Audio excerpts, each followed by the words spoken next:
ನಮಸ್ತೆ ವೀಕ್ಷಕರೇ. ಚೆಂಡುಮದ್ದಳೆ ಭಾಗವತಿಗೆ ಪ್ರತಿಧ್ವನಿಯಲ್ಲಿ ಜೀವ ತುಂಬಿದ ಕಲಾವಿದ, ರಂಗಸ್ಥಳದ ಪ್ರತಿಪಾದೆಯಲ್ಲಿ ಹೆಜ್ಜೆ ಹಾಕಿದ ಸಾಧಕ. ಇದು ಯಕ್ಷಗಾನ ಕಲಾವಿದರ ಸಾಧನೆಯ ಯಶಸ್ಸಿನ ಕತೆ. ಯಕ್ಷ ಧ್ರುವತಾರೆ. ನಾನು ರಿಶಾಂತ್ ಓಡಾರ್. ಸತಿಗೆ ಷೋಡಶದ ಋತು ಸಮಯ ಏಕಾದಶಿ. ಇವತ್ತು ನಮ್ಮ ಕಾರ್ಯಕ್ರಮದಲ್ಲಿರುವ ಯಕ್ಷಗಾನ ಕಲಾವಿದ ಯಾರು ಅಂತ ಕೇಳೋದಾದ್ರೆ, ಯಕ್ಷರಂಗದ ದಿಗ್ಗಜರಾಗಿ ಪ್ರಜ್ವಲಿಸುವ ಕಲಾಪ್ರವಿಯಾಗಿ ಕಲಾ ಸಾಮ್ರಾಟನಾಗಿ ಮೆರೆದ ತೆಂಕುಬಡಗಿನ ಉಭಯ ತಿಟ್ಟಿನ ಹಿರಿಯ ಸ್ತ್ರೀ ಪಾತ್ರಧಾರಿ ಅಂಬಾಪ್ರಸಾದ್ ಪಾತಾಳ ನಮ್ಮ ಜೊತೆಗಿದ್ದಾರೆ. ಬನ್ನಿ ಅವರನ್ನ ಕಾರ್ಯಕ್ರಮಕ್ಕೆ ಸ್ವಾಗತಿಸೋಣ ಹಾಗೂ ಅವರ ಯಕ್ಷ ಜೀವನದ ಅನುಭವದ ಮಾತುಗಳನ್ನ ಕೇಳ್ಕೊಂಡು ಬರೋಣ. ದಕ್ಷಿಣ ಕನ್ನಡ ಜಿಲ್ಲೆಯ ಪುತ್ತೂರು ತಾಲೂಕಿನ ಪಾತಾಳ ಮನೆಯಲ್ಲಿ ಹಿರಿಯ ಸ್ತ್ರೀ ಪಾತ್ರಧಾರಿ ಪಾತಾಳ ವೆಂಕಟರಮಣ ಭಟ್ ಹಾಗೂ ಪರಮೇಶ್ವರಿ ಅಮ್ಮ ದಂಪತಿಗಳ ಸುಪುತ್ರರಾಗಿ 22/2/1963 ಜನಿಸಿದ ಅಂಬಾಪ್ರಸಾದ್ ಪಾತಾಳರು ಬಾಲ್ಯದಲ್ಲಿಯೇ ಕಲಾಸಕ್ತಿಯನ್ನು ಅಳವಡಿಸಿಕೊಂಡವರು. ವಿದ್ಯಾರ್ಥಿ ಜೀವನವನ್ನು 9ನೇ ತರಗತಿವರೆಗೆ ಅಭ್ಯಾಸ ನಡೆಸಿದ ಅವರು ತಂದೆಯವರ ಪ್ರಖ್ಯಾತ ಸ್ತ್ರೀ ವೇಷಧಾರಿಯ ಕಲಾಸಕ್ತಿ ಮತ್ತು ಪ್ರೇರಣೆಯಿಂದ 16ನೇ ವಯಸ್ಸಿನಲ್ಲಿ ಯಕ್ಷಗಾನದ ಭವ್ಯ ಲೋಕಕ್ಕೆ ಪಾದಾರ್ಪಣೆ ಮಾಡಿದ್ರು.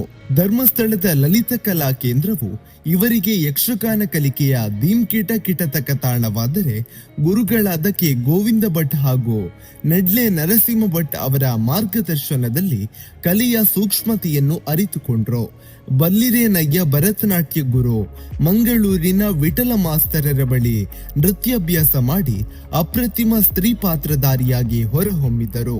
ದಾಕ್ಷಾಯಿಣಿ, ಶ್ರೀದೇವಿ, ಸುಭದ್ರೆ, ಸೀತೆ, ಗಿರಿಜೆ, ಮೋಹಿನಿ, ಮೇನಕೆ, ಊರ್ವಶಿ, ಅಹಲ್ಯೆ, ಪುಣ್ಯಕೋಟಿ, ಶೂರ್ಪನಖ, ಬಹುಳೆ, ಚಿತ್ರಾಂಗದೆ, ಪ್ರಮೀಳೆ, ಲಲಿತಾಂಬಿಕೆ ಮೊದಲಾದ ಅನೇಕ ಸ್ತ್ರೀ ಪಾತ್ರಗಳಲ್ಲಿ ವಯ್ಯಾರದರಸಿಯಾದರು.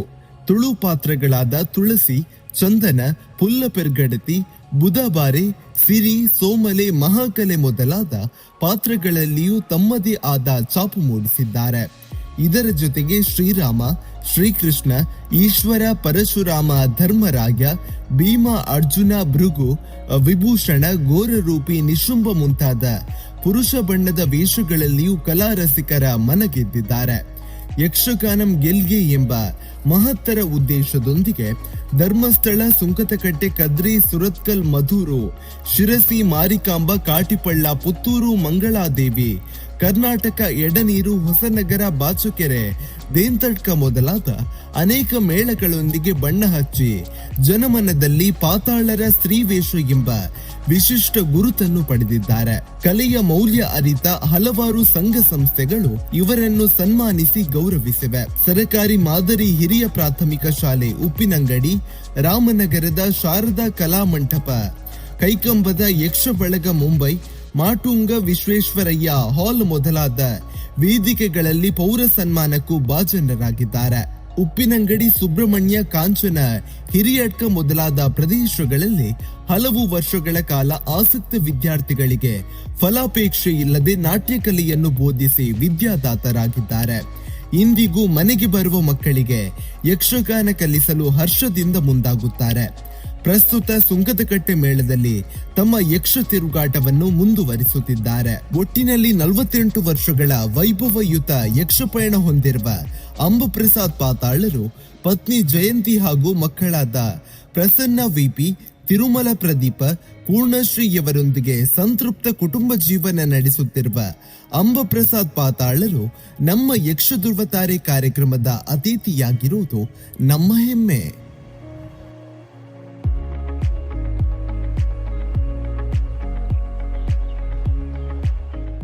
ಸರ್ ನಮಸ್ತೆ. ನಮಸ್ಕಾರ. ಹೇಗಿದ್ದೀರಾ ಸರ್? ಚೆನ್ನಾಗಿದ್ದೇನೆ, ಕ್ಷೇಮ. ಆರೋಗ್ಯವಾಗಿ ಹೇಗಿದ್ದೀರಾ? ದೇವರ ದಯೆಯಿಂದ ಈಗ ತಕ್ಕ ಮಟ್ಟಿಗೆ ಆರೋಗ್ಯವಾಗಿಯೇ ಇದ್ದೇನೆ. ಖಂಡಿತ. 48 ವರ್ಷಗಳ ಸುದೀರ್ಘ ಪಯಣ. ಇನ್ನೊಂದು 2 ವರ್ಷ ಆದ್ರೆ 50 ವರ್ಷ ಆಗ್ತದೆ. ಸ್ವರ್ಣ ಸಂಭ್ರಮ ಮಾಡಬಹುದು ಮತ್ತೆ. ಖಂಡಿತ ಖಂಡಿತ. ಪ್ರಯಾಣ ಮಾಡಬೇಕು ಅಂತ ಉಂಟು. ಹೀಗಿತ್ತು ಅಂತೇಳಿ ಈ ಒಂದು 48 ವರ್ಷದ ಪಯಣ. ಇಷ್ಟು ಸುದೀರ್ಘ ಜೀವನ ನಡೆದು ಹೋಯ್ತಲ್ಲ ಅಂತ ಹೇಳುವಂತ ಒಂದು ಸಂತೋಷ. ಇದರಲ್ಲಿ ಏರುಪೇರುಗಳು ಬಹಳಷ್ಟು ಇತ್ತು ಜೀವನದಲ್ಲಿ. ಆದರೆ ಆರಂಭದ ದಿವಸಗಳಲ್ಲಿ ಯಕ್ಷಗಾನ ಬೇಕು ಅಂತ ಅನ್ನಿಸಿದ್ದು ನನಗೆ ಶಾಲಾ ಜೀವನದಲ್ಲಿ. ಅಲ್ಲಿ ಯಕ್ಷಗಾನದ ಪ್ರದರ್ಶನಗಳು ಶಾಲೆಯಲ್ಲಿ ಏರ್ಪಡುವ ಹೊತ್ತಿಗೆ ಅಲ್ಪ ಸ್ವಲ್ಪ ಯಕ್ಷಗಾನ ನಾನು ನನ್ನ ಹಿರಿಯವರು ಅಂದರೆ ನನ್ನ ತಂದೆಯವರು ಯಕ್ಷಗಾನ ವೇಷಧಾರಿ. ಖಂಡಿತ. ಆ ಕಾರಣಕ್ಕೋಸ್ಕರವಾಗಿ ಅವರು ಪಾತಾಳ ವೆಂಕಟರಮಣ ಭಟ್ಟ ಅಂತ ಹೇಳಿಕೊಂಡವರು ಹಿರಿಯ ಸ್ತ್ರೀ ಪಾತ್ರಧಾರಿಗಳು ಹೌದು, ನುರಿತ ಪಾತ್ರಧಾರಿಗಳು ಹೌದು. ಅವರ ಹೆಸರು ಚಿರಪರಿಚಿತ, ಲೋಕ ಇಡೀ ಪ್ರಚಾರ ಆದಂಥದ್ದು ವಿಷಯ. ಅವರ ಮಗನಾಗಿ ನಾನು ಒಬ್ಬ ವೇಷಧಾರಿ ಆಗಬೇಕು ಅಂತ ಶಾಲೆಯಲ್ಲಿ ಮಕ್ಕಳು ಮತ್ತು ಅಧ್ಯಾಪಕರು ತೀರ್ಮಾನಿಸಿದರು. ಆ ನಿಟ್ಟಿನಲ್ಲಿ ನಾನು ಒಂದು ಸ್ವಲ್ಪ ವೇಷ ಮಾಡಬೇಕು ಅಂತ ಮನಸ್ಸಾಯಿತು. ಹಾಗೆ ಯಕ್ಷಗಾನಕ್ಕೆ ಹೆಜ್ಜೆ ಇರಿಸಿದ್ದಲ್ಲಿ ಪ್ರಥಮತಃ ಆರಂಭ ಶಾಲೆಯಲ್ಲಿ ಗಿರಿಜಾ ಕಲ್ಯಾಣ ಪ್ರಸಂಗ ಆಗಿತ್ತು. ಎಷ್ಟನೇ ಕ್ಲಾಸಲ್ಲಿ ಇದು? ಅದು ನಾನು 9ನೇ ತರಗತಿಯಲ್ಲಿ ಇರುವಾಗ ಶಾಲೆಯಲ್ಲಿ ಗಿರಿಜಾ ಕಲ್ಯಾಣ ಪ್ರಸಂಗ ಇಟ್ಟರು. ನನ್ನದೊಂದು ಗಿರಿಜೆ ಆಗಬೇಕು ಅಂತಲೂ, ಸ್ತ್ರೀ ಪಾತ್ರವೇ ಮಾಡಬೇಕು ಅಂತಲೂ ಹಾಗೆ ತೀರ್ಮಾನ ಮಾಡಿದರು. ಆವಾಗ ಅದರಲ್ಲಿ ಗಿರಿಜೆಗೆ ತುಂಬ ಕುಣಿತಗಳೇನಿಲ್ಲ, ಹಾವಭಾವ ಮಾತ್ರ ಇರುವಂಥದ್ದು. ಆದರೂ ಅಲ್ಪ ಸ್ವಲ್ಪ ಆದರೂ ಹೆಜ್ಜೆಗಾರಿಕೆ ಗೊತ್ತು ಬೇಕು ಅಂತ ಹೇಳಿಕೊಂಡು ನನ್ನನ್ನು ತಂದೆಯವರು ಒತ್ತಾಯಿಸಿದರು. ನೀನು ಯಕ್ಷಗಾನಕ್ಕೆ ಹೋಗುವುದು ಹೌದು ಅಂತಾದರೆ ಸ್ವಲ್ಪ ಅದನ್ನು ನೃತ್ಯ ಅಭ್ಯಾಸ ಮಾಡು, ಅದಕ್ಕೆ ಬೇಕಾದ್ದನ್ನು ಹಾವಭಾವವನ್ನು ಒಂದು ಕಲಿತುಕೋ ಅಂತೇಳಿ ನನ್ನನ್ನು ತಂದೆಯವರು ಒತ್ತಾಯಿಸಿದರು. ಅಂದರೆ ತಂದೆ ಅವರು ಈ ಒಂದು ಫೀಲ್ಡ್ಗೆ ಸಪೋರ್ಟ್ ಮಾಡ್ತಾ ಇದ್ದಾರೆ ಹೇಗೆ, ಯಕ್ಷಗಾನಕ್ಕೆ ಹೋಗಬೇಕು ಅಂತೇಳಿ? ಆರಂಭದಲ್ಲಿ ನಾನು ಮೇಳಕ್ಕೆ ಹೋಗುವ ವಿಷಯದಲ್ಲಿ ಅವರದ್ದು ಒತ್ತಾಯ ಇರಲಿಲ್ಲ. ಅವರು ಯಕ್ಷಗಾನ ನಾನು ಕಲಿತು ಒಬ್ಬ ಒಳ್ಳೆ ವಿದ್ಯಾವಂತನಾಗಬೇಕು, ಒಂದು ಒಳ್ಳೆ ಉದ್ಯೋಗದಲ್ಲಿ ಇರಬೇಕು ಅಂತಲೇ ಸಾಮಾನ್ಯವಾಗಿ ಎಲ್ಲ ತಂದೆ ತಾಯಿಯವರಿಗೆ ಅದೇ ಒಂದು ಕಲ್ಪನೆ, ಅವರ ಕನಸು ಅದಾಗಿತ್ತು, ಹಾಗಿತ್ತು. ಆದರೆ ನನ್ನ ಮನಸ್ಸು ಬೇರೆ ಇತ್ತು. ನನಗೆ ತಂದೆ ಹಾಗೆ ಒಬ್ಬ ಕಲಾವಿದನಾಗಬೇಕು ಅಂತ. ನಾನು ಬಣ್ಣದ ಗೀಳು ಎಲ್ಲ ಹೆಚ್ಚಿಗಿತ್ತು ನನಗೆ. ಅಂದ್ರೆ ಮನೆಯ ಸುತ್ತಮುತ್ತ ಎಲ್ಲ ಯಕ್ಷಗಾನ ಎಲ್ಲ ಆಗುವಾಗ ಅದನ್ನು ನೋಡುವಂತಹ ಒಂದು ಆಕರ್ಷಣೆ, ನೋಡುವುದು ಮಾತ್ರ ಅಲ್ಲ, ವೇಷ ಮಾಡುವ ಒಂದು ಹುಚ್ಚು ಇತ್ತು ಆ ಹೊತ್ತಿಗೆ. ಮೇಳ ಇದು ಶಾಲೆಯಲ್ಲಿ ಹೀಗೆ ಯಕ್ಷಗಾನದಲ್ಲಿ ವೇಷ ಮಾಡಿದ್ದು ಮಾತ್ರ ಅಲ್ಲ, ಮನೆಯಲ್ಲೂ ಬಣ್ಣ ಹಾಕಬೇಕು ಅಂತ ಹೇಳಿಕೊಂಡು, ಅಂದರೆ ಈ ಮೇಳದ ಹತ್ರ ಹೋಗೋದು, ಅಲ್ಲಿ ಹೋಗಿ ಸ್ವಲ್ಪ ಬಣ್ಣ ಎಲ್ಲ ಹಿಡ್ಕೊಂಡು ಬರೋದು, ಅದನ್ನು ಮನೆಯ ಮೂಲೆಯಲ್ಲಿ ಮನೆಯ ಕೋಣೆಯೊಳಗೆ ಬಣ್ಣ ಹಚ್ಚುವುದು, ನಾನೇ ಅಭ್ಯಾಸ ಮಾಡೋದು ಅದನ್ನೆಲ್ಲ. ಅಂದ್ರೆ ತಂದೆಯನ್ನು ನೋಡಿ ನೀವು ಕಲಿತುಕೊಂಡಿದ್ದೀರಿ, ಸ್ವಲ್ಪ ಅದ್ರ ಬಗ್ಗೆ ಗೊತ್ತಿತ್ತು, ಅಭ್ಯಾಸ ಮಾಡಬೇಕು ಅಂತ. ಆವಾಗಲೇ ನನಗೆ ಅದರಲ್ಲಿ ಕುತೂಹಲ. ಹಾಗೆ ನಾನು ವೇಷ ಮಾಡಿಕೊಂಡೆಲ್ಲ ಇದ್ದೆ. ಆವಾಗ ಒಮ್ಮೆ ಬಣ್ಣ ಹಚ್ಚೋದು ಎಲ್ಲ ಬರ್ದೆಲ್ಲ ಆದ ಮೇಲೆ ಒಮ್ಮೆ ಕನ್ನಡಿಯಲ್ಲಿ ನೋಡೋದು, ಮತ್ತೆ ಎಲ್ಲ ತೆಗೆದು ಒರೆಸಿ ತೆಗೆದು ಕೂತ್ಕೊಳ್ಳೋದು ಮುಖಕ್ಕೆ. ಅದೆಲ್ಲಿ ಆದ್ರೆ ತಂದೆಯವರಿಗೆ ಗೊತ್ತಾದ್ರೆ 2 ಸಲ ಬೈತಾ ಇದ್ರು ನನಗೆ, ನಿನಗೆ ಬಣ್ಣದ ಗೀಳು ಹೆಚ್ಚಿಗೆ ಆಗ್ತದೆ, ಇದು ಬೇಡ, ನೀನು ಶಾಲಾ ಜೀವನದಲ್ಲಿ ಏನಾದ್ರು ಕಲಿತು ಸ್ವಲ್ಪ ಒಳ್ಳೆ ವಿದ್ಯಾರ್ಥಿಯಾಗಿ ಆಮೇಲೆ ಒಳ್ಳೆ ಉದ್ಯೋಗದಲ್ಲಿ ಹೋಗು ಅಂತೇಳಿ ನನ್ನನ್ನು ಜೋರು ಮಾಡ್ತಾ ಇದ್ರು. ಆದರೆ ನನಗೆ ಮನಸ್ಸಿನ ಮೂಲೆಯಲ್ಲಿ ಇದ್ದದ್ದು ನಾನೊಬ್ಬ ಕಲಾವಿದನಾಗಬೇಕು ಅಂತಲೇ ನನಗೊಂದು ಹಠ ಇತ್ತು. ಹಾಗಾಗಿ ಏನಾಯಿತು, ತಂದೆಯವರ ಹತ್ರ ಹೇಳಿದೆ, ನಾನು ಕೇಂದ್ರಕ್ಕೆ ಹೋಗ್ತೇನೆ, ಕಲಿತೇನೆ ಸ್ವಲ್ಪ. ಅಂದರೆ 9ನೇ ತರಗತಿಯಲ್ಲಿ ನಾನು ಮತ್ತೆ ಶಾಲಾ ಜೀವನವನ್ನು ಬಿಟ್ಟೆ. ಯಾಕಾಗಿ ಮತ್ತೆ ಮುಂದುವರಿಸಬೇಕು ಅನ್ನೋ, ಅಂದರೆ ನನಗೆ ಈ ಯಕ್ಷಗಾನದ ಗೀಳು ಹೆಚ್ಚಿಗೆ ಆಯಿತು, ಯಕ್ಷಗಾನ ಬೇಕು ಅಂತೇಳಿ ನನಗೊಂದು. ಆವಾಗ ಧರ್ಮಸ್ಥಳದಲ್ಲಿ ಸೂರ್ಯಕುಮಾರಿ ಗೋವಿಂದ ಭಟ್ರು ಅವರು ಅಲ್ಲಿ ನಾಟ್ಯಗುರುಗಳಾಗಿದ್ದರು. ಇಲ್ಲಿ ಸಂಪರ್ಕ ಹೇಗಾಯ್ತು ಅಂತ ಈ ಒಂದು ಧರ್ಮಸ್ಥಳ ಲಲಿತಕಲಾ ಕೇಂದ್ರದ್ದು? ಲಲಿತಕಲಾ ಕೇಂದ್ರದಲ್ಲಿ ಯಕ್ಷಗಾನ ಹೇಳಿಕೊಡ್ತಾರೆ ಅನ್ನೋದು ಪೇಪರ್ನಲ್ಲಿ ಬರ್ತದೆ, ಮತ್ತೆ ನಮಗೆ ಪ್ರಚಾರದಲ್ಲೇ ಇಲ್ಲ ಇತ್ತು. ಮತ್ತೆ ಯಕ್ಷಗಾನದ ವಿಷಯ ನನಗೆ ಗೊತ್ತಿತ್ತಲ್ಲ ಸ್ವಲ್ಪ ಸ್ವಲ್ಪ, ಹಾಗಾಗಿ ಅಲ್ಲಿ ಕಲಿಸ್ತಾರೆ ಅಂತ ಗೊತ್ತುಂಟು. ಆವಾಗ ಯಕ್ಷಗಾನ ಗೋವಿಂದ ಭಟ್ರು ಕಲಿಸ್ತಾರೆ, ನೆಡ್ಲೆ ನರಸಿಂಹ ಭಟ್ರು, ನಮ್ಮ ಇಲ್ಲಿ ಈಗ ನರೇಂದ್ರನವರಿದ್ದಾರಲ್ಲ ಅವರ ಅಪ್ಪ ನೆಡ್ಲೆ ನರಸಿಂಹ ಭಟ್ರು ಅಂತೇಳಿ ಚೆಂಡೆವಾದಕರು, ಅವರಿಬ್ಬರು ಅಲ್ಲಿ ಆವಾಗ ನಮಗೆ ಯಕ್ಷಗಾನ ಹೇಳಿಕೊಡ್ತಾ ಇದ್ದ ಗುರುಗಳು. ಹಾಗೆ ನನಗೆ ಅಲ್ಲಿಗೆ ಹೋಗಬೇಕು ಅಂತ ಮನಸ್ಸಾಯಿತು. ತಂದೆಯವರು ಹೇಳಿದರು, ಆಯ್ತು ನಿನಗೆ ಅಂಥದ್ದೇ ಉಮೇದು ಇದ್ದರೆ ಹೋಗು ಅಂತ ಹೇಳ್ಕೊಂಡು ಕರ್ಕೊಂಡೋಗಿ ಅಲ್ಲಿ ನನ್ನನ್ನು ಬಿಟ್ಟರು. ಅಲ್ಲಿ ಸೇರ್ಪಡೆಯೂ ಅದೇ, ತಂದೆಯವರ ವೇಷಧಾರಿ ಎಂಬ ಕಾರಣಕ್ಕೋಸ್ಕರ ನನ್ನನ್ನು ಸೇರಿಸಿಕೊಂಡ್ರು ಅಲ್ಲಿಗೆ. ಸ್ವಲ್ಪ ಹೇಳಿ ಒಂದು 6 ತಿಂಗಳ ಅದು ತರಬೇತಿ ಶಿಬಿರ ಅದು ಅಲ್ಲಿ. ಆವಾಗ ಲಲಿತ ಕಲಾ ಕೇಂದ್ರ ಅಂದರೆ 6 ತಿಂಗಳು ವಿದ್ಯಾರ್ಥಿ ಜೀವನ ಅಲ್ಲೇ ನಡೆಯುವುದು, ಎಲ್ಲಿ ಮನೆಗೆಲ್ಲ ಬರಲಿಕ್ಕಿಲ್ಲ. ಅಲ್ಲೇ 6 ತಿಂಗಳು ಬೆಳಗ್ಗೆ. ಹೇಗಿತ್ತು ಅಂತ ಅಲ್ಲಿ ಕಲಿಯುವಂತಹ ಪಾಠಗಳು, ಅದರ ಬಗ್ಗೆ? ನಾಟ್ಯ ಅಭ್ಯಾಸ ಮಾಡುವುದು, ಆರಂಭದಲ್ಲಿ ಪ್ರಥಮ ಹೆಜ್ಜೆಗಳು, ಪರೀಕ್ಷೆಗಳು ಎಲ್ಲದೂ ಇರ್ತದೆ. ಆರಂಭದಲ್ಲಿ ಸೇರಿಸುವಾಗಲೇ ಒಂದು ಪರೀಕ್ಷೆ ಮಾಡ್ತಾರೆ, ಶ್ರುತಿ ಹೇಗುಂಟು, ಇವನ ಗತಿ ಹೇಗುಂಟು, ಇವನ ಯಕ್ಷಗಾನಕ್ಕೆ ಇವ ಆಗಬಹುದಾ ಎಂಬುದನ್ನೆಲ್ಲ ಸ್ವಲ್ಪ ಅಲ್ಲಿ ನೋಡ್ತಾರೆ. ನೋಡಿ ನನ್ನನ್ನು ಮತ್ತೆ ತಂದೆಯವರು ಯಕ್ಷಗಾನದಲ್ಲಿ ಇದ್ದ ಕಾರಣ ನನ್ನನ್ನು ಅವರು ಸೇರ್ಪಡೆ ಮಾಡಿದರೆ ಅಲ್ಲಿಗೆ ತೊಂದರೆ ಇಲ್ಲ ಅಂತೇಳಿ, ಬರಲಿ ತೊಂದರೆ ಇಲ್ಲ, ನಾವು ಹೇಳಿಕೊಡ್ತೇವೆ ಅಂತ ಹೇಳಿದರು. ಆವಾಗ ನಾವೊಂದು 10-15 ವಿದ್ಯಾರ್ಥಿಗಳು ನಾವೆಲ್ಲ ಒಟ್ಟಿಗೆ ಇದ್ದೇವೆ ಅಲ್ಲಿ. ಈಗ ಪುತ್ತೂರು ನಾರಾಯಣಗೌಡ ಹೆಗಡೆಯವರ ಮಗ ಚಂದ್ರಶೇಖರ ಹೆಗಡೆ ಅಂತ ಹೇಳಿಕೊಂಡು, ತಾರನಾಥ ಬಲ್ಯಾಯರು ಅಂತ ಹೇಳಿಕೊಂಡು ಒಬ್ರು ಒಳ್ಳೆ ವೇಷಧಾರಿ, ಮತ್ತೆ ಬರವಣಿಗೆಗಾರ, ಬಲ್ಲಿರೇನಯ್ಯ ಪತ್ರಿಕೆ ಈಗ ಹಿರಿಯಡ್ಕ ಮೇಳದ ಪ್ರಸ್ತುತ ಇದ್ದಾರೆ ಅವರು. ಅಂಥವರ ಅವರೆಲ್ಲ ನಮಗೆ ಒಡನಾಡಿಗಳಾಗಿ ನಾವೆಲ್ಲ ಒಟ್ಟಿಗೆ ಕಲಿತವರು ಯಕ್ಷಗಾನ. ದಿವಾಣ ಶಂಕರ ಭಟ್ರು, ಹಾಗೆ ಎಲ್ಲ ಇಂಥವರೆಲ್ಲ ನಾವೆಲ್ಲ ಜೊತೆಯಾಗಿ ಇದ್ದುಕೊಂಡು ನಾವು ಕಲಿತವರಲ್ಲಿ. ಆ ಹೊತ್ತಿಗೆ ವಿದ್ಯಾರ್ಥಿ ಜೀವನ ನಡೆದೋಯ್ತು. 6 ತಿಂಗಳು ಚೆನ್ನಾಗಿ ಅಲ್ಲಿ ವಿದ್ಯೆ ಆಗಿ, ಮತ್ತು ನಮ್ಮನ್ನೊಂದು ಸ್ವಲ್ಪ ಸ್ವಲ್ಪ ವೇಷ ಮಾಡಲಿಕ್ಕೆ ಎಷ್ಟು ಬೇಕು ಅಂತ ಅಷ್ಟನ್ನು ಹೇಳಿಕೊಡ್ತಾರೆ, ಮತ್ತು ನಾವೇ ತಯಾರಾಗೋದು. ಹೌದು. ಈ ಯಕ್ಷಗಾನದ ಎಲ್ಲ ಪೂರ್ವಾಪರವನ್ನೆಲ್ಲ ಒಂದು ಅಡಿಗಲ್ಲು ಅಂತ ಉಂಟರ್ತಲ್ಲ, ಅದನ್ನು ಅಷ್ಟನ್ನು ಹೇಳಿಕೊಡ್ತಾರೆ. ಒಂದು ಏಕತಾಳ, ಜಂಪೆ ತಾಳ, ರೂಪಕ ತಾಳ, ತಿತ್ತಿತ್ತೈ, ಹೀಗೆ ಎಲ್ಲ ತ್ರಿವಿಡ ತಾಳ, ಈ ತಾಳಗಳನ್ನೆಲ್ಲ ಹೇಳಿಕೊಟ್ಟು ಅದನ್ನೆಲ್ಲ ನಾವು ಕಲಿತು ಫೌಂಡೇಶನ್ ಅಂತ ಆಗ್ತಾರೆ. ಅದೇ ಮನೆ ಕಟ್ಟುವಾಗ ನಾವು ಪಂಚಾಂಗ ಹಾಕ್ತೇವೆ, ಅದೇ ರೀತಿ ಪಂಚಾಂಗ ಒಂದು ಗಟ್ಟಿ ಆಗಬೇಕು ಅಂತ ಹೇಳಿ ಅದನ್ನಷ್ಟನ್ನು ಮಾಡಿಬಿಡ್ತಾರೆ ನಮಗೆ. ಮತ್ತೆ ಅದನ್ನು ಬೆಳವಣಿಗೆ ಮಾಡುವುದು ನಮ್ಮ ಕೈಯಲ್ಲಿ ಇರುವಂಥದ್ದು. ಅದನ್ನೆಲ್ಲ ಅಂದರೆ ಹೊಸ ರೂಪ ಕೊಡುವಂಥದ್ದು, ಅದೇ ಹೆಜ್ಜೆಗೆ ಬೇರೆ ಹೆಜ್ಜೆಗಳನ್ನು ಸೇರಿಸಿಕೊಂಡು ಕುಣಿಲಿಕ್ಕೆ ಅಭ್ಯಾಸ ಮಾಡುವಂಥದ್ದು, ಅದೆಲ್ಲ ನಮ್ಮ ಕೈಯಲ್ಲಿ ಇರುವಂಥದ್ದು. ಮತ್ತೆ ಅದೆಲ್ಲ ಆದರೆ ಪರಂಪರೆ ಅಂತ ಒಂದು ಉಂಟು, ಹೀಗೇ ಕುಣಿಬೇಕು ಅಂತ ಒಂದು ಹೇಳಿಕೊಡ್ತಾರೆ. ಅದನ್ನು ನಾವು ಬಿಟ್ಟಿರಬಾರ್ದು ಮಾತ್ರ. ಹೌದೌದು. ನಾವು ಅಡಿಪಾಯ ಯಾವುದು ಅದು ಗಟ್ಟಿಯಾಗಿದ್ದರೆ ಅದು ಬಿಟ್ಟು ಹೋಗುವುದೂ ಇಲ್ಲ. ಮತ್ತೆ ಹಾಗೆ ಹಾವ, ಭಾವ, ಲಯ, ಶ್ರುತಿ ಇದನ್ನೆಲ್ಲ ಹೇಳಿಕೊಟ್ಟಾಗ ಅದು ನಮಗೆ ಅಭ್ಯಾಸ ಆಗ್ತದೆ. ಹಾಗೆ ನಾವು ಮಾಡಿದ್ದೇವೆ. ಆಮೇಲೆ ಪ್ರಥಮತಃ ನಮ್ಮನ್ನೊಂದು ಪ್ರದರ್ಶನ ಮಾಡಲಿಕ್ಕೆ ಇಲ್ಲಿ ಡಾನ್ ಬಾಸ್ಕೋ ಹಾಲಿಗೆನೆಲ್ಲ ಕರ್ಕೊಂಡು ಬಂದಿದ್ರು. ಆವಾಗ ಶಬರಾರ್ಜುನ ಅಂತ ಒಂದು ಪ್ರಸಂಗ, ನಾನು ಈಶ್ವರನ ಪಾತ್ರ ಮಾಡಿದ್ದೆ ಆವಾಗ. ಶಬರಶಂಕರ ವಿಲಾಸ ಅಂತ ಪ್ರಸಂಗ, ಅದನ್ನಲ್ಲಿ ನನ್ನದು ಈಶ್ವರನ ಪಾತ್ರ. ಹೇಗಿತ್ತು ಅಂತ ಒಂದು ಅನುಭವ, ಅದು ಬಹಳ ಚಂದ ಉಂಟದು. ನಡ್ಲೆ ನರಸಿಂಹ ಭಟ್ರು ವೇಷ ಆದ ಕೂಡಲೇ ನನಗೆ ಅವ್ರ ಹತ್ರ, ಗುರುಗಳೇ ನನ್ನ ವೇಷ ಹೇಗಾಗಿದೆ ಗುರುಗಳೇ ನಿಮಗೆ ಅಂತ. ಭಾಳ ಚೆನ್ನಾಗಾಗಿದೆ ನಿನ್ನ ವೇಷ, ಆದರೆ ಸ್ವಲ್ಪ ಬಣ್ಣ ಹಾಕಲಿಕ್ಕೆಲ್ಲ ಕಲಿಬೇಕು ನೀನು, ಮತ್ತು ಸ್ವಲ್ಪ ನಾಟ್ಯ ಎಲ್ಲ ಅಭ್ಯಾಸ ಮಾಡಬೇಕು, ಸ್ವಲ್ಪ ಮಾತಾಡಲಿಕ್ಕೆ ಕಲಿಬೇಕು, ಮತ್ತು ಡ್ರೆಸ್ ಎಲ್ಲ ಕಟ್ಟಲಿಕ್ಕೆ ಸ್ವಲ್ಪ ಒಳ್ಳೆಯದು ಮಾಡಿದರೆ ಒಳ್ಳೆಯದು, ಮತ್ತು ಆ ರಂಗದಲ್ಲಿ ಚಾಲನೆಗಳನ್ನೆಲ್ಲ ಚೆನ್ನಾಗಿ ಮಾಡಬೇಕು. ಆವಾಗ ನನ್ನದು ಎಂಥದ್ದುಂಟು, ಏನಿಲ್ಲ, ನಾನು ಏನೂ ತಯಾರಾಗಲಿಲ್ಲ ಅಂತ ಹೇಳಿದಾಗ ಆಗಲಿಲ್ಲ. ಅಂದರೆ ಅಂತ ಅವರು ಮನಸ್ಸಿಗೆ ನೋವಾಗಬಾರದು ಅಂತ ಹೇಳುವ ರೀತಿಯಲ್ಲಿ ಆ ಗುರುಗಳ ಮನೋಭಾವ ನೋಡಿ, ನಮ್ಮನ್ನು ಹೇಗೆ ತಿದ್ದುವುದು ಹೇಗೆ ಅಂತ ಹೇಳೋದನ್ನು ನೋವಾಗದ ರೀತಿಯಲ್ಲಿ ನಮ್ಮ ಮನಸ್ಸಿಗೆ ಭಾರಿ ಒಳ್ಳೇದಾಗಿದೆ ಅಂತ ಸುರಿಗೆ ಹೊಗಳೋದು ನಮ್ಮನ್ನು. ಮತ್ತೆ ತಪ್ಪನ್ನು ಒಂದೊಂದನ್ನೇ ಹೇಳ್ತಾ ಹೋಗೋದು. ಹೇಳ್ತಾ ಹೋದಾಗ ನಮಗೆ ಬುದ್ಧಿ ಇದ್ರೆ ತಿದ್ದಿಕೊಳ್ಳಿಕ್ಕೆ ಗೊತ್ತಾಗ್ತದೆ. ಓ, ನನ್ನ ಹತ್ರ ಏನಿಲ್ಲ, ನಾನು ತಯಾರಾಗಲಿಲ್ಲ ಅಂತೇಳಿ ಒಪ್ಪಿಕೊಳ್ಬೋದು ಆವಾಗ. ಆ ರೀತಿ ನಮ್ಮನ್ನೆಲ್ಲ. ಮತ್ತು ಗೋವಿಂದ ಭಟ್ರ ಕ್ರಮ ಬೇರೆ. ಅವರು ಹೇಳಿಕೊಡುವಾಗೆಲ್ಲ ಹೊಗಳಲಿಕ್ಕೂ ಇಲ್ಲ, ತೆಗೊಳ್ಳಿಕ್ಕೂ ಇಲ್ಲ. ಅವರು ಕ್ರಮಬದ್ಧವಾಗಿ ಹೇಳಿಕೊಡೋದು, ಹೀಗೆ ಆಗಬೇಕು, ಇಂಥದ್ದೇ, ಹೀಗೆ ಚಲನೆಗಳಿರಬೇಕು, ಹೀಗೆ ಆಂಗಿಕ ಚಲನೆಗಳು, ಕೈಯನ್ನೆಲ್ಲ ತಿರುಗಿಸೋದು ಚೆನ್ನಾಗಿರಬೇಕು, ಮತ್ತು ನೋಡಿ ಹೀಗೆ ತಿರುಗಿಸುವಂಥದ್ದನ್ನು ಚೆಂದ ಮಾಡಿ ತಿರುಗಿಸಬೇಕು, ಕೈಯನ್ನೆಲ್ಲ ಚೆಂದ, ಹೀಗೆ ಅಭಿನಯಗಳನ್ನು ಕುಣಿಸುವ ಕ್ರಮಗಳನ್ನೆಲ್ಲ ಅಷ್ಟು ಚೆನ್ನಾಗಿ ಹೇಳಿಕೊಡ್ತಾ ಇದ್ರು. ನಾವೀಗ ಕಣ್ಣು, ಅದು ಒಳಮುಖವಾಗಿರುವಂತಹ ಅಲ್ಲಿಗೆ ಕಣ್ಣು ಹೋಗಬೇಕು, ಹೊರಮುಖ ಹೀಗೆ ತಿರುಗುವಾಗ ಇಲ್ಲಿಗೆ ತಿರುಗಬೇಕು. ಆ ಕಣ್ಣು ತಲೆಯನ್ನೇ ತಿರುಗಿಸೋದಲ್ಲ, ಕಣ್ಣು ಮಾತ್ರ ಹೀಗೆ ಬರಬೇಕು ಅಂತ ಆ ರೀತಿ ಎಲ್ಲ ಹೇಳಿಕೊಡ್ತಾ ಇದ್ರು. ಅದು ಚಂದ ಅದೆಲ್ಲ. ಮತ್ತೆ ಕತ್ತಲೆ ಆಗುವಾಗ ಒಂದು ಧ್ಯಾನ, ಬೆಳಗಾಗುವಾಗ ಒಂದು ಧ್ಯಾನ, ಒಂದು ಯೋಗ, ಇದನ್ನೆಲ್ಲ ಅಲ್ಲಿ ಮಾಡಿಸ್ತಾ ಇದ್ರು ನಮ್ಮ ಹತ್ರ. ಅಂದ್ರೆ ಇದರಿಂದ ಶಿಸ್ತು ಬರುವಂತದ್ದು ಖಂಡಿತ. ನಿಜವಾಗಿ ಯಕ್ಷಗಾನಕ್ಕೊಂದು ಆರಂಭದಲ್ಲೇ ಮಕ್ಕಳು ದಾರಿ ತಪ್ಪಬಾರದು, ಶಿಸ್ತಿನಲ್ಲಿ ಹೋಗಬೇಕು.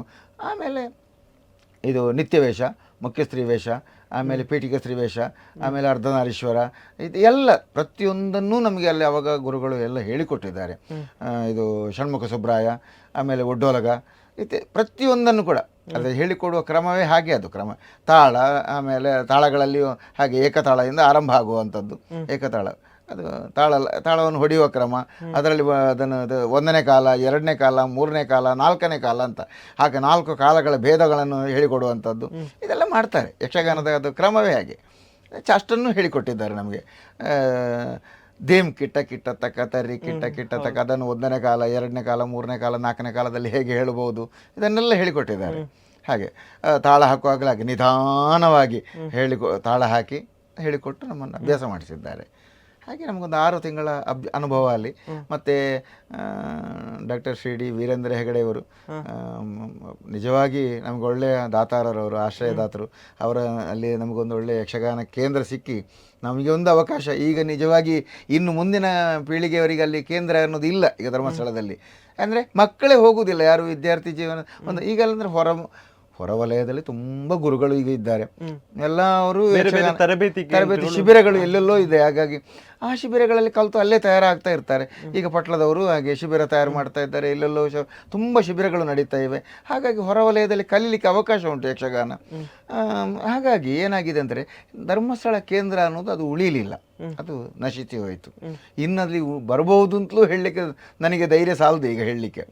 ಒಂದು ಆಗಬೇಕು ಇನ್ನೊಮ್ಮೆ ಕೇಂದ್ರ ಅಲ್ಲಿ ಅಂತ ಹೇಳಿದರೂ ಕೂಡ ಮಕ್ಕಳೇ ಬಾರದಿದ್ದರೆ ಕೇಂದ್ರ ಯಾರಿಗೆ? ಅಥವಾ ಒಬ್ಬ ಗುರು ಇಲ್ಲ ಇದಕ್ಕೆ ಇದು ಗುರುಕುಲ ಯಾರಿಗೆ ಹೌದು ಹಾಗೆಲ್ಲ ಬರ್ತದೆ ನೋಡಿ. ಹಾಗೆ ಗೋವಿಂದ ಭಟ್ರಂಥ ಗುರುಗಳೊಟ್ಟಿಗೆ ನನಗೊಂದು ಒಳ್ಳೆಯ ವೇದಿಕೆ, ಯಕ್ಷಗಾನ ವೇದಿಕೆ ಸಿಕ್ಕಿಕೊಂಡಿತ್ತು. ನನಗೆ ಸಂತೋಷ ಆ ವಿಷಯದಲ್ಲಿ. ಹಾಗೆ ನಾನು ಧರ್ಮಸ್ಥಳ ಮೇಳಕ್ಕೆ ಆರಂಭದಲ್ಲಿ ನಾನು ಅಂದ್ರೆ ಅಲ್ಲಿ ಕ್ಲಾಸ್ ಆಗಿ ತದನಂತರ ಆ ಮೇಳಕ್ಕೇನೆ ಬಂದ ಪ್ರಥಮ ವರ್ಷ ನಾನು ಧರ್ಮಸ್ಥಳ ಮೇಳಕ್ಕೆ ನಾನು ಸೇರ್ಪಡೆ ಆದೆ. ನನ್ನನ್ನು ಬೇಕು ಅಂತ ಅವರು ಆರಿಸಿದರು. ಧರ್ಮಸ್ಥಳ ಮೇಳಕ್ಕೆ ಇರಲಿ ಮುಖ್ಯ ಸ್ತ್ರೀವೇಷ ಕುಣಿಲಿಕ್ಕೆ. ನಾನು ತಂದೆಯವರು ಸ್ತ್ರೀವೇಷ ಅಲ್ವಾ, ನಾನು ಸ್ತ್ರೀವೇಷವನ್ನೇ ಕೇಳ್ಬೇಕು ನಂಗೆ. ಈ ಸ್ತ್ರೀವೇಷದ ಒಲವು ಅನ್ನುವಂಥದ್ದು ಎಲ್ಲಿಂದ ಆರಂಭ ಆಯ್ತು?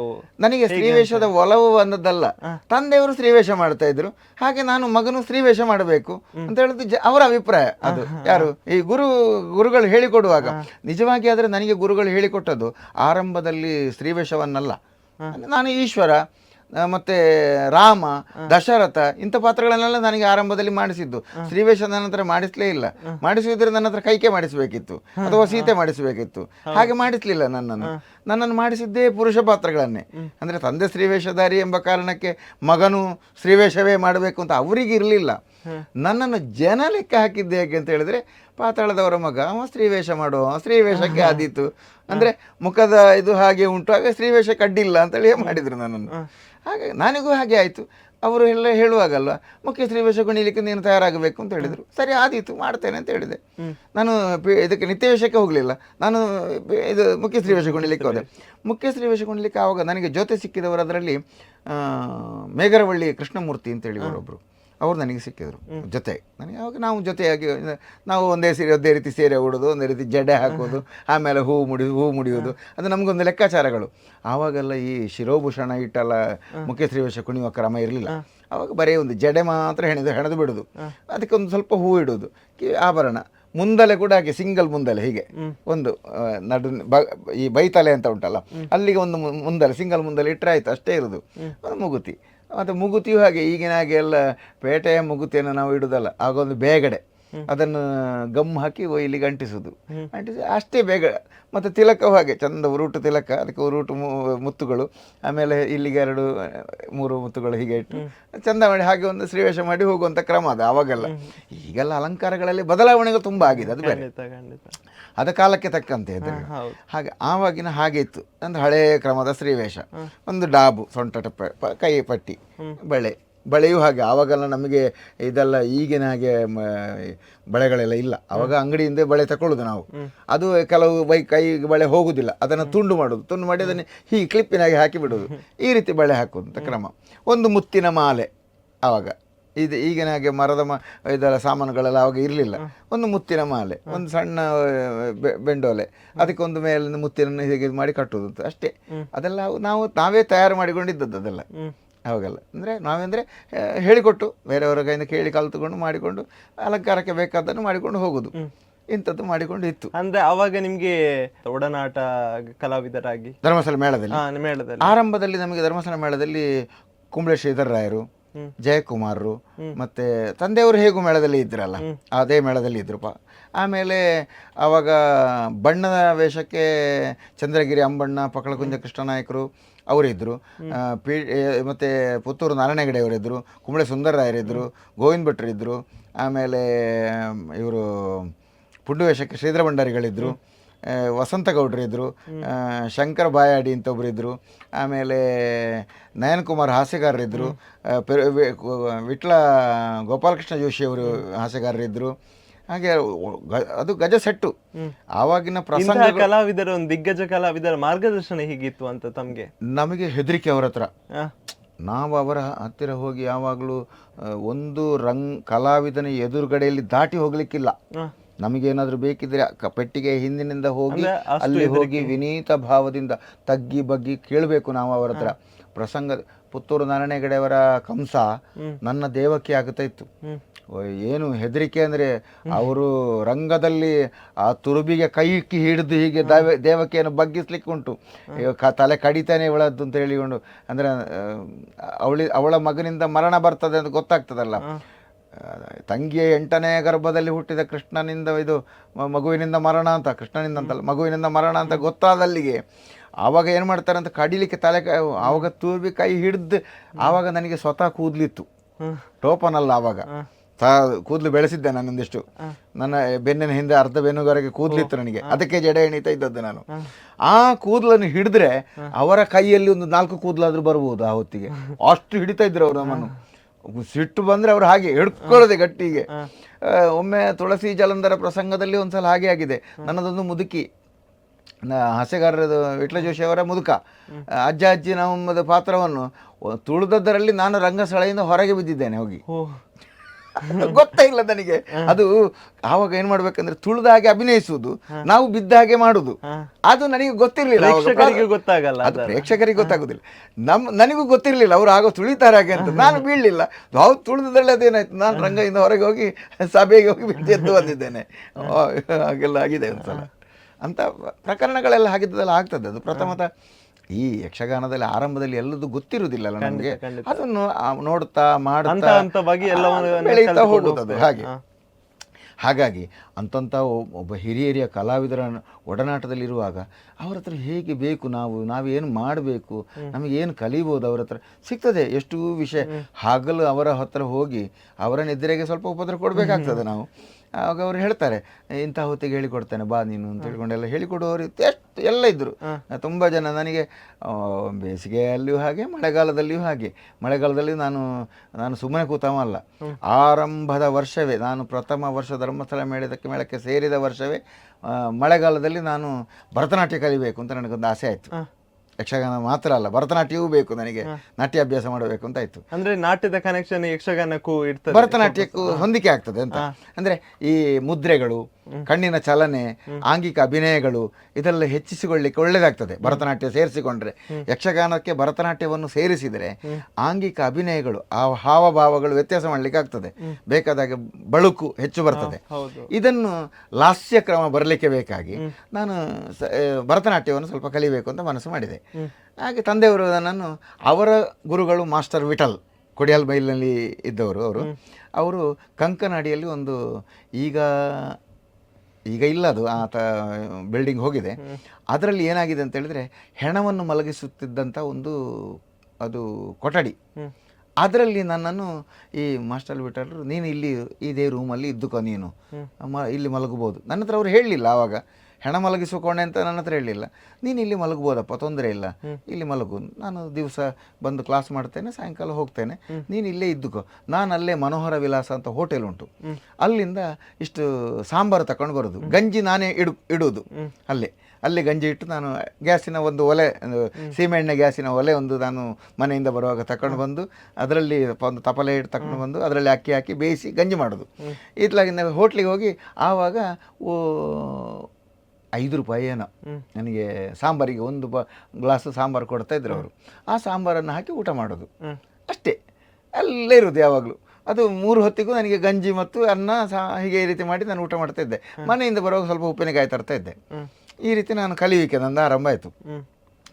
ಒಂದು ಮಳೆಗಾಲದಲ್ಲಿ ಒಂದು 3 ತಿಂಗಳು ಕಲ್ತಾಗುವಾಗ ಅಲ್ಲೇ ಕೆಳಗೆ ಒಬ್ಬರು ಕ್ರಿಶ್ಚಿಯನ್ರ ಮನೆ ಉಂಟು, ಅದರಲ್ಲಿ ಅವರು ನನ್ನನ್ನು ಕರೆದ್ರು. ಕೆಳಗೆ ಹೋದೆ.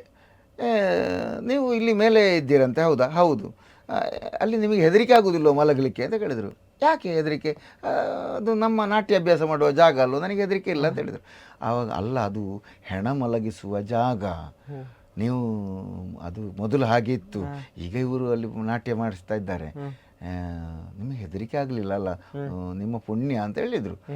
ಅದೇ ದಿವಸ ರಾತ್ರಿ ಸ್ವಲ್ಪ ನನಗೆ ಹೆದರಿಕೆ ಆಯಿತು. ಯಾಕೆಂದ್ರೆ ಅವರು ಅಷ್ಟು ಹೇಳಿದ್ರೆ ಇಲ್ವಾ, ನನಗೆ ರಾತ್ರಿ ಇಡೀ ನಿದ್ರೆ ಬರಲಿಕ್ಕಿಲ್ಲ, ಏನು ಮಾಡಿದ್ರು ಕೂಡ. ಒಂದು ಗೆಜ್ಜೆ ಶಬ್ದ ಆದಾಗೆ ಕೇಳುವುದು.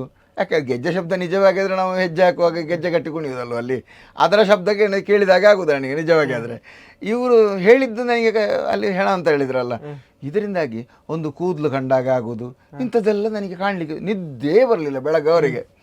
ಮರುದಿವಸ ನಾನು ಗುರುಗಳ ಹತ್ರ ಹೇಳಿದೆ, ಅಲ್ಲಿ ಮಾಸ್ಟರ್ ವಿಠಲ್ರ ಹತ್ರ, ಸರಿ ಹೀಗೆ ಅವರು ಹೇಳಿದರು, ಎಂತ ಇಲ್ವ, ನೀನು ಹೆದರಬೇಡ, ಆಗಿಲ್ಲ. ಇಲ್ಲ, ನನಗೆ ಹೆದರಿಕೆ ಆಗ್ತದೆ ಇಲ್ಲಿ ಮಲಗಲಿಕ್ಕೆ ಅಂತ ಹೇಳಿದೆ. ಕಡೆಗೆ ಮತ್ತೆ ನನಗೆ ಇಲ್ಲಿ ನಮ್ಮ ಸಂಬಂಧಿಕರೊಬ್ಬರು ಇದ್ದರು, ಅಲ್ಲಿ ನೆಲ್ಲಿಕಾಯಿ ಮಠ, ರಾಘವೇಂದ್ರ ಮಠ ಉಂಟಲ್ಲ ನಮ್ಮ ಮಂಗಳೂರಿನಲ್ಲಿ, ಅಲ್ಲಿ ನನಗೊಂದು ಸಂಬಂಧಿಕರಿದ್ದು. ಮತ್ತು ನಾನು ಅವರ ಮನೆಗೆ ಹೋಗಿ ಉಳಿದೆ. ಅಲ್ಲಿಂದ ಮತ್ತೆ ಬರೋದು, ನಡ್ಕೊಂಡು ಇಲ್ಲಿಗೆ ಕ್ಲಾಸಿಗೆ ಬರೋದು, ಪುನಃ ನಡ್ಕೊಂಡು ಸಾಯಂಕಾಲ ಹೋಗಿ ಅಲ್ಲಿಗೆ ಸೇರಿಕೊಳ್ಳೋದು. ಈ ರೀತಿ ಬಂದು ನಾನೊಂದು ಹಾಗೆ 6 ತಿಂಗಳ ಕಾಲ ಒಂದು 60 ಹೆಜ್ಜೆ ಮತ್ತೊಂದು 4 ಡ್ಯಾನ್ಸು, ಒಂದು ಕೃಷ್ಣಾನಿ ಬೇಗನೆ ಬಾರೋ, ಒಂದು ಅಭಿನಯ ನೃತ್ಯ, ಮತ್ತು ಒಂದು ಶಿವತಾಂಡವ, ಆಮೇಲೆ ಲಾಸ್ಯ ಕ್ರಮದ ಒಂದು ಕೆಲವು ಹೆಜ್ಜೆಗಳು, ಬೇಡರ ನೃತ್ಯ, ಇದನ್ನೆಲ್ಲ ಕಲಿತೆ. ಆವಾಗ ಇವರು ನಮ್ಮ ಯಾರು ಅಂದರೆ ಮೂಡಬಿದ್ರೆ ಆಳ್ವಾಸ್ ಕಾಲೇಜಿನ ಓನರ್ ಇದ್ದಾರಲ್ಲ, ಮೋಹನ್ ಆಳ್ವರು ನಾವೆಲ್ಲ ಒಟ್ಟಿಗೆ, ನಂದು ಅವ್ರದ್ದು ಒಟ್ಟಿಗೆ ಹಂಟರ್ ನೃತ್ಯ ಆಗ್ತಾ ಇತ್ತು ಒಂದು ಸಮಯದಲ್ಲಿ. ನಾವು ತುಂಬ ಕಡೆಯಲ್ಲಿ ಹೋಗಿ ಇದು ನೃತ್ಯ ಪ್ರದರ್ಶನ ಮಾಡಿದ್ದೇವೆ. ಉಡುಪಿ ರಾಜಾಂಗಣದಲ್ಲಿ, ಮತ್ತು ಕೇರಳ ತಿರುವನಂತಪುರದಲ್ಲಿ, ಆಮೇಲೆ ಸಕಲೇಶ್ಪುರದಲ್ಲಿ, ಆಮೇಲೆ ಮೈಸೂರಿನ ಹತ್ರ ಒಂದು ಕಡೆಯಲ್ಲಿ.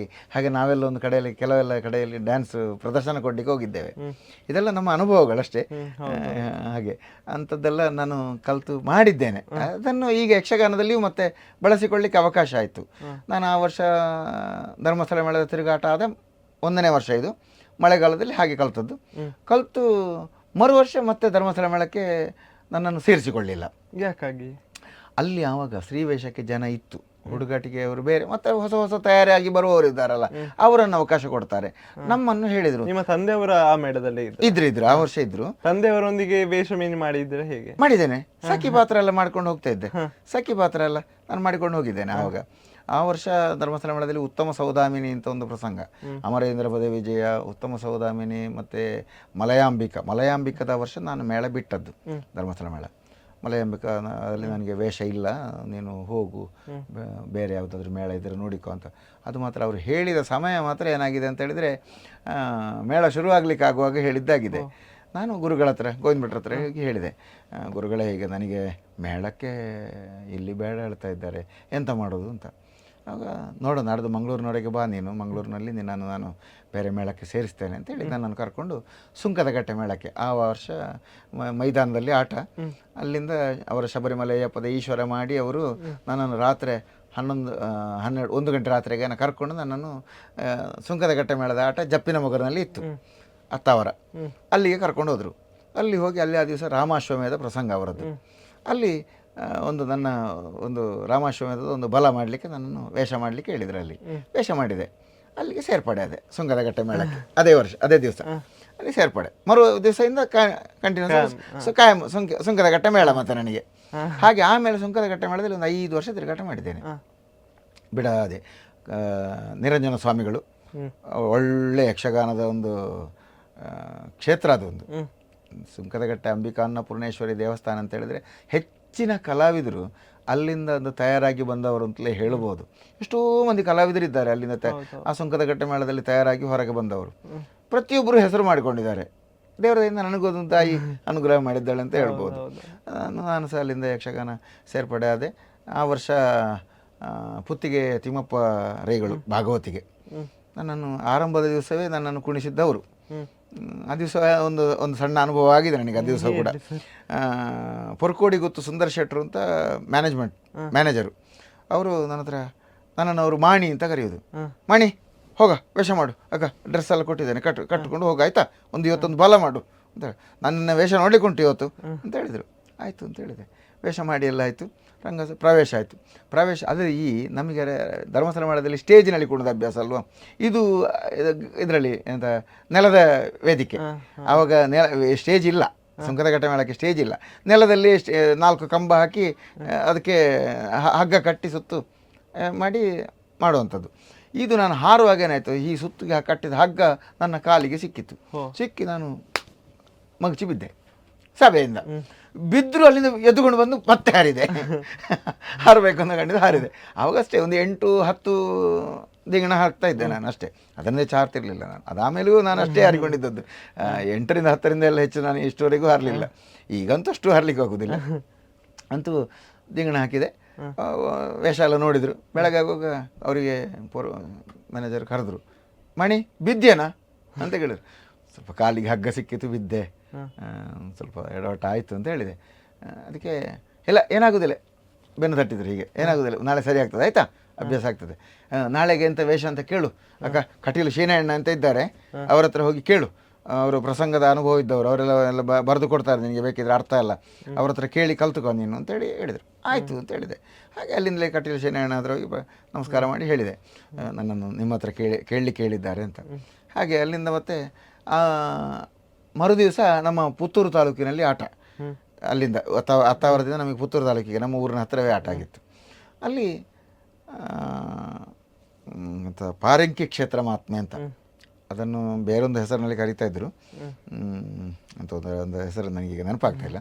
ಆ ಪಾರಂಕಿ ಕ್ಷೇತ್ರ ಮಹಾತ್ಮೆ, ಅದರಲ್ಲಿ ನನ್ನದು ಒಂದು ಶುರುವಿಗೆ ರಂಬೆ, ಆಮೇಲೆ ಒಂದು ವಿಷ್ಣು ಬೆಳಗ್ಗೆ ಆಗುವಾಗ 2 ವೇಷ ಮಾಡಬೇಕು ಅಂತ ಹೇಳಿದರು. ರಂಬೆ ಎಂತ ಮಾಡಲಿಕ್ಕೆ ಅಂತ ಕೇಳಿ, ಅದು ಸ್ವಲ್ಪ ಭರತನಾಟ್ಯ ಎಲ್ಲ ನಿನಗೆ ಗೊತ್ತುಂಟಂತಲ್ಲ, ಹಾಗೆ ಸ್ವಲ್ಪ ಕುಣಿ ನಾಟ್ಯ ಎಲ್ಲ ಮಾಡು ಅಂತ ಹೇಳಿ. ಸರಿ ಆದೀತು, ಅವಕಾಶ ಸಿಕ್ಕಿತ್ತು ನನಗೆ. ನಾನು ಕಲಿತ ನಾಟ್ಯಕ್ಕೂ ನನಗೊಂದು ಅಲ್ಲಿ ಒಂದು ವೇದಿಕೆಗೂ ಒಂದು ಹೊಂದಿಕೆ ಆಯಿತು ನನಗೆ. ಹಾಗೆ ಆರಂಭದ ಭರತನಾಟ್ಯ ಆಯಿತು, ರಂಬೆ ಎಲ್ಲ ಕುಣಿದು ಬಂದೆ, ಎಲ್ಲ ಅರ್ಥ ಎಲ್ಲ ಹೇಳಿಕೊಟ್ಟಿದ್ರು ನನಗೆ. ಅದನ್ನು ಅಲ್ಪ ಸ್ವಲ್ಪ ಆವಾಗ ತುಂಬ ಮಾತಾಡ್ತೆ, ತುಂಬ ಅಲ್ಲದಿದ್ರು ನಾನು ಈಗಲೂ ತುಂಬ ಅರ್ಥಧಾರಿ ಅಲ್ಲ, ದೊಡ್ಡ ಅರ್ಥಗಾರಿಕೆ ನಂತರ ಇಲ್ಲ. ಎಷ್ಟು ಪ್ರಸಂಗಕ್ಕೆ ಎಷ್ಟು ಬೇಕೋ ಅಷ್ಟನ್ನು ಅದು ನನ್ನಿಂದ ಕೂಡಿದಷ್ಟೇ ಮಾತಾಡೋದು, ಅದರಿಂದ ಹೆಚ್ಚು ಮಾತಾಡಲಿಕ್ಕೆಲ್ಲ ನಾನು ದೊಡ್ಡ ಅರ್ಥಗಾರಿಕೆ ಇದ್ದವ ಅಲ್ಲ, ತಳಮದಲೇ ಅರ್ಥಧಾರಿಯೂ ಅಲ್ಲ. ಹಾಗೆಂತ ಹೋಗೋದಿಲ್ಲ ಅಂತಲ್ಲ, ಹೋಗ್ತೇನೆ. ಅದು ಈ ರೀತಿ ನಾನು ಅಲ್ಲಿಯ ಸುಂಕದಕಟ್ಟೆ ಮೇಳದ ಆರಂಭದ ಕಾಲ ನಡೆಯಿತು. ಮುಳಿಯಾಲ ಭೀಮಭಟ್ರು, ತ್ರಿವಿಕ್ರಮ್ ಶೆಣೆಯವರು, ಕರೋಳು ದೇರಣ ಶೆಟ್ಟರು, ಬೇತಕುಂಜ ಕುಲಾಲರು, ಆಮೇಲೆ ಬೇಕೂರು ಕೇಶವಣ್ಣ, ಆಮೇಲೆ ಇವರು ಸಿದ್ದಗಟ್ಟೆ ಪದ್ಮನಾಭ ಶೆಟ್ಟಿಗಾರರು, ಆನಂತರ ಸಿದ್ದಗಟ್ಟೆ ಕೊರಗದಾಸರು, ಉಜಿರೆ ನಾರಾಯಣ ಹಾಸ್ಯಗಾರರು, ಈಗ ಹಾಸ್ಯಗಾರರು. ಮೊದಲು ಶ್ರೀವೇಷದವರು, ಅವರು ಮೊದಲು ಶ್ರೀವೇಷ ಮಾಡ್ತಾಯಿದ್ದವರು, ಒಳ್ಳೆ ಸಿರಿ ಎಲ್ಲ ಮಾಡ್ತಾಯಿದ್ರು, ಸಿರಿ ಆಚು ಬಾರಿದಿ ಎಲ್ಲ ಭಾರಿ ಚೆಂದ ಮಾಡ್ತಾಯಿದ್ರು ಅವರು. ಅವರಿಂದಲೇ ನಾನು ಕೆಲವು ವೇಷಗಳನ್ನೆಲ್ಲ ಕಲ್ತದ್ದುಂಟು. ನಾನು ಆಚು ಬಾರಿದಿ ಎಲ್ಲ ಕಲ್ತದ್ದು ಅವರ ಕೈಯಿಂದಲೇ. ಸಿದ್ದಗಟ್ಟೆ ಕೊರಗದಾಸರಿಂದ ಪುಲ್ಲಬೆರಗಡ್ತಿ ಎಲ್ಲ ನಾನು ಕಲ್ತದ್ದು. ಆಮೇಲೆ ತಂದೆಯವರು ಹೇಳಿಕೊಟ್ಟಿದ್ದಾರೆ ಪುಲ್ಲಬೆರಗಡ್ತಿಯ ಬಗ್ಗೆ ಎಲ್ಲ. ಆಮೇಲೆ ಕರೋಳು ದೇರಣ ಶೆಟ್ಟರ ಒಟ್ಟಿಗೆ ಭಸ್ಮಾಸುರ ಮೋಹಿನಿಯ ಮೋಹಿನಿ, ಇವರ ನಮ್ಮ ಭೀಮಭಟ್ರ ಜೊತೆಯಲ್ಲಿ, ಮುಳಿಯಾಲ ಭೀಮಭಟ್ರ ಜೊತೆಯಲ್ಲಿ ಅವರ ಅರ್ಜುನ, ನನ್ನ ಸುಭದ್ರೆ, ಕೃಷ್ಣಾರ್ಜುನ ಕಾಳಗದ ಸುಭದ್ರೆ, ಮತ್ತು ಇವರ ಕೃಷ್ಣ ಯಾರು ಕಟೀಲು ಶನಿಯಣ್ಣನ ಕೃಷ್ಣ, ಒಳ್ಳೆ ಕೃಷ್ಣಾರ್ಜುನ ಕಾಳಗ, ದಮಯಂತಿ ಪುನರ್ಸ್ವಯಂವರ, ಮತ್ತು ಇದು ಭಸ್ಮಾಸುರ ಮೋಹಿನಿ, ಈ 3 ಪ್ರಸಂಗಗಳು ಜೊತೆ ಮಾಡ್ತಾ ಇದ್ರು ಆವಾಗ. ನಾನು ಮತ್ತು ಹಳುವಳ್ಳಿ ಗಣೇಶ ಭಟ್ರು ಅಂತ ನಾವಿಬ್ಬರು ಶ್ರೀವೇಷಕ್ಕೆ ಆವಾಗ. ಶ್ರೀವೇಷದಲ್ಲಿ ಹಳುವಳ್ಳಿ ಗಣೇಶ ಭಟ್ರು, ನಾನು ಮತ್ತು ಅವರು ಒಟ್ಟಿಗೆ ಮುಖ್ಯ ಶ್ರೀವೇಷ ಶುರುವಿಗೆ ಕುಣಿಯುವುದು. ಮುಖ್ಯ ಶ್ರೀವೇಷ ಕುಣಿದು ಬಂದು ಅವರದ್ದು ಪಾರ್ವತಿ, ನನ್ನದು ಮೋಹಿನಿ. ನಂತರದ ಪ್ರಸಂಗದಲ್ಲಿ ನನ್ನದು ಇದು ಕೃಷ್ಣಾರ್ಜುನ ಕಾಳಗದ ಸುಭದ್ರೆ, ಅವರದ್ದು ನನ್ನದು ರುಕ್ಮಿಣಿ. ಆಮೇಲೆ ದಮಯಂತಿ ಪುನರ್ಸ್ವಯಂವರದಲ್ಲಿ ನನ್ನ ದಮಯಂತಿ, ಅವರ ಚಿಕ್ಕಮ್ಮ. ಒಂದು ದಿವಸ ನಾನು ಚಿಕ್ಕಮ್ಮ, ಒಂದು ದಿವಸ ಅವರು ಚಿಕ್ಕಮ್ಮ, ಹಾಗೆ ಬದಲಾವಣೆ ನಮ್ಮೊಳಗೆ. ಅದು ಆ ರೀತಿ ಮಾಡಿಕೊಂಡು ನಾವು ಕಲೀಲಿಕ್ಕೆ ಅನುಭವಕ್ಕೆ, ಅದು ಎಲ್ಲ ಪಾತ್ರಗಳನ್ನು ಮಾಡಿ ಅನುಭವ ಆಗ್ತದೆ ನೋಡಿ ಆವಾಗ. ಆ ರೀತಿ ನಾವು ಅನುಭವ ಮಾಡಿಕೊಂಡಿದ್ದವರು. ಹಗಲು ಹಾಗೆ ಬಿಡಾರದಲ್ಲಿ ಹೋಗಿ, ಆವಾಗೆಲ್ಲ ಬಿಡಾರದ ವ್ಯವಸ್ಥೆ ಚೆಂದ. ಅದು ಆ ಬಿಡಾರದ ವ್ಯವಸ್ಥೆ ತಪ್ಪಿ ಈಗ ಏನಾಗಿದೆ ಅಂತ ಹೇಳಿದರೆ, ದಿನ ಈಗ ವಾಹನದಲ್ಲಿ ಬರುವುದು, ವೇಷ ಮಾಡೋದು, ಹೋಗುವುದು, ಹಾಗಾಗಿದೆ ಈಗ. ಅದು ಈಗಿನ ಬದಲಾವಣೆ, ಕಾಲದ ಬದಲಾವಣೆ. ಆಗ ಹಾಗಿರಲಿಲ್ಲ. ಮೇಳದ ವಾಹನ ಅಂದರೆ ಸುಂಕದಕಟ್ಟೆ ಮೇಳದಲ್ಲಿ ವಾಹನ ಬೇರೆ ಏನಿಲ್ಲ, ಲಾರಿ ಮೇಲೆ ಹತ್ತಿ ಕೂತ್ಕೊಳ್ಳೋದು, ಪೆಟ್ಟಿಗೆಲ್ಲ ಲೋಡ್ ಮಾಡ್ತಾರೆ, ಅದರ ಮೇಲೆ ಕೂತ್ಕೊಳ್ಳೋದು, ಮೇಲಿಂದ ಬಟ್ಟೆಯನ್ನು ಕೌಚಿ ಹಾಕೋದು. ಯಾಕೆಂದರೆ ಪೊಲೀಸ್ನವರಿಗೆ ಎಲ್ಲರೂ ತೊಂದರೆ ಗೊತ್ತಾಗಬಾರ್ದು ಅಂತೇಳಿ ಪೊಲೀಸ್ನವರಿಗೆ ಗೊತ್ತಿರ್ತದೆ, ಆದರೂ ನಾವು ಅವರಿಗೊಂದು ಮರ್ಯಾದೆ ಕೊಡಬೇಕಲ್ಲ ಎಂಬುದಕ್ಕಾಗಿ ಮುಸುಕು ಹಾಕಿ ಕೂತ್ಕೊಳ್ಳೋದು ಒಳಗಿಂದ. ಅಯ್ಯೋ, ಮೇಲಿಂದ ಬಿಸಿಲಿನ ಶಾಖ, ಇದನ್ನು ಮುಚ್ಚಿಗೆ ಹಾಕೋದು, ಗಾಳಿ ಇಲ್ಲ, ಒಳಗೆ ಬೆಂದು ಮುದ್ದೆ ಆಗಿರ್ತೇವೆ. ಬಿಡಾರಕ್ಕೆ ಹೋಗೋದು, ಸ್ನಾನ ಮಾಡಿ ಮತ್ತೆ ಮಲಗಬೇಕು. ಆವಾಗ ನಾನು ಹಳುವಳ್ಳಿನವರು ಮತ್ತು ನಾನು 1 ವರ್ಷ ಇಡೀ ಅಡಿಗೆ ಮಾಡಿದ್ದೇವೆ ನಾವು. ಹಗಲು ಬಿಡಾರ ಕ್ಯಾಂಪಿಗೆ ಹೋದ ಕೂಡಲೇ ಅಡಿಗೆ ಮಾಡಿ, ನಮ್ಮ ಪೆಟ್ಟಿಗೆಯನ್ನು ನಾವೇ ಹೊತ್ತುಕೊಂಡೋಗಿ ಚೌಕಿಯಲ್ಲಿ ಇಟ್ಟು ಬಂದು ಸ್ನಾನ ಮಾಡಿ, ಅಡಿಗೆ ಮಾಡಿ, ಊಟ ಮಾಡಿ, ಮಲಗಿ ನಿದ್ರೆ ಮಾಡಿ, ಸಾಯಂಕಾಲ ಪುನಃ ಗಂಜಿ ಚಟ್ನಿ ಎಲ್ಲ ಮಾಡಿ ಇಟ್ಟು ಮತ್ತೆ ಇದು ಚೌಕಿಗೆ ಬಂದು ಮುಖ್ಯ ಶ್ರೀ ವೇಷ, ಬೆಳಗ್ಗೆವರೆಗೆ ವೇಷ. ಆಮೇಲೆ ಈ ರೀತಿ ನಮ್ಮ ಜೀವನ. ಆದರೂ ಆ ಕಷ್ಟದಲ್ಲಿ ಈಗ ನಿಜವಾಗಿ ಅದರ ಕಲಾವಿದನಿಗೆ ಅಂತ ಕಷ್ಟ ಇಲ್ಲ. ಈಗ ಅದರ ಬಗ್ಗೆ ಮಾತಾಡುವ, ಅದಕ್ಕಿಂತ ಮುಂಚೆ ಒಂದು ಮುಂದಿನ ಸಂಚಿಕೆಯಲ್ಲಿ ಇಡೋಣ. ಸರಿ, ಆದೀತು. ಇದಾಗಿತ್ತು ಯಕ್ಷಧ್ರುವತಾರೆ ಕಾರ್ಯಕ್ರಮದಲ್ಲಿ ಅಂಬಪ್ರಸಾದ್ ಪಾತಾಳರ ಒಂದಷ್ಟು ಅನುಭವದ ಮಾತುಗಳು. ಇನ್ನಷ್ಟು ಮಾತುಕತೆಯನ್ನ ಮಾಡೋದಿದೆ, ಅದನ್ನ ಮುಂದಿನ ಸಂಚಿಕೆಯಲ್ಲಿ ಮಾಡೋಣ. ಅಲ್ಲಿ ತನಕ ನೋಡ್ತಾ ಇರಿ ಅಭಿಮತ. ಇದು ಜನಮನದ ನಾಡಿಮಿಡಿತ. ನಮಸ್ಕಾರ. ಸತಿಗೆ ಷೋಡಶದ ಋತು ಸಮಯ